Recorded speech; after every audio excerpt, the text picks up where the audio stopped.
Ayan, what's up mga bebs? So, ngayon, nakaupo ako sa director's chairs na nabili ko. And then, fresh from the bed.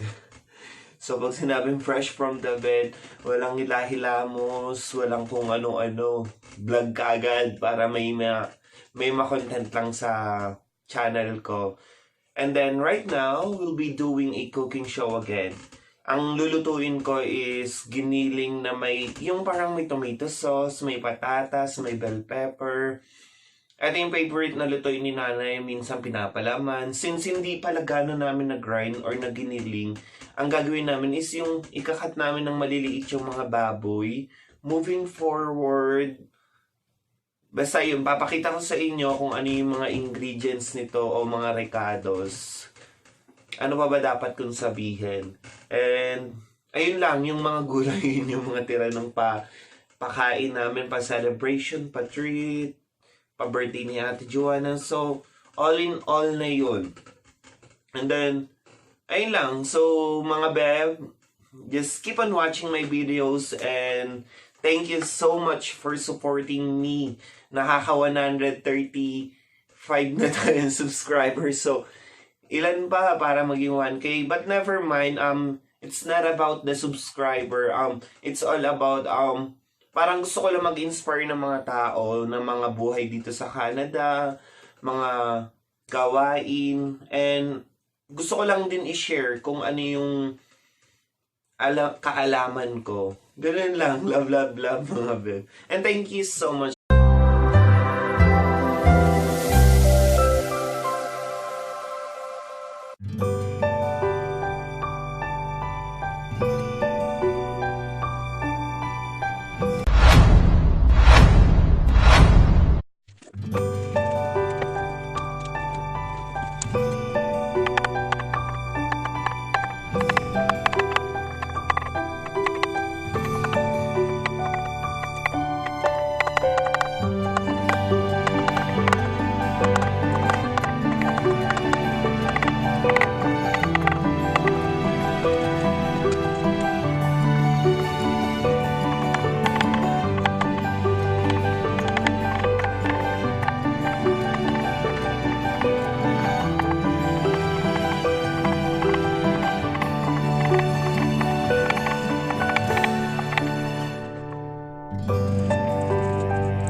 What's up mga bebs? So right now I'm gonna show you the ingredients of my giniling.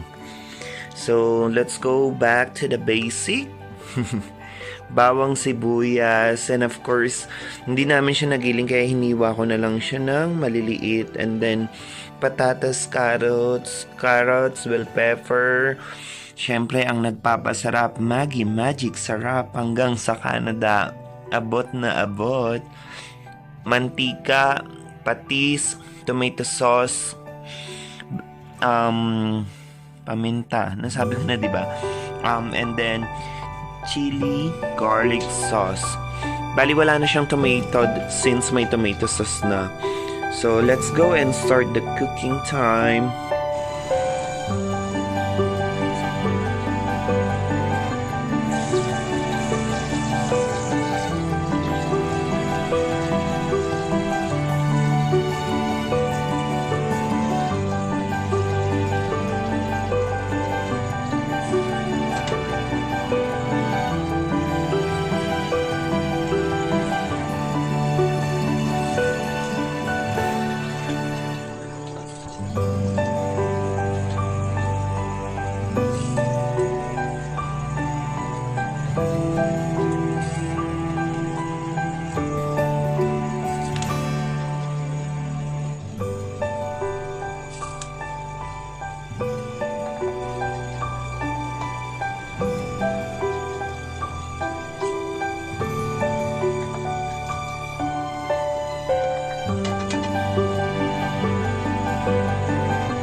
Bali, paluto na siya.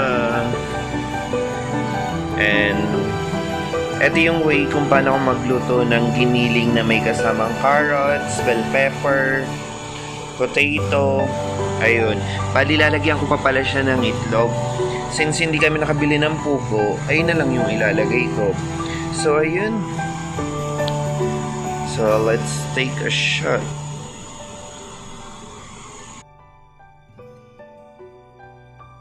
Ayun mga bebs, so dyan nagtatapos ang aking pagluluto ng giniling na may kasamang carrots and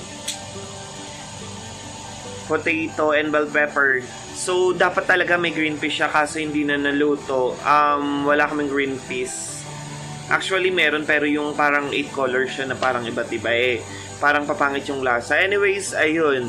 That's gonna be all. Sana may natutunan kayo sa ating cooking vlog for today. So, thank you so much. And kung bago ka sa channel ko, ano pang hinihintay mo? Mag-subscribe ka na sa channel ko and then click the bell button beside the subscribe button para ma-notify ka if ever na may mga new uploads ako. At saka pa comment, like, and share na lang. Thank you so much mga bebs and God bless you all. Bye! See you on my next cooking vlog!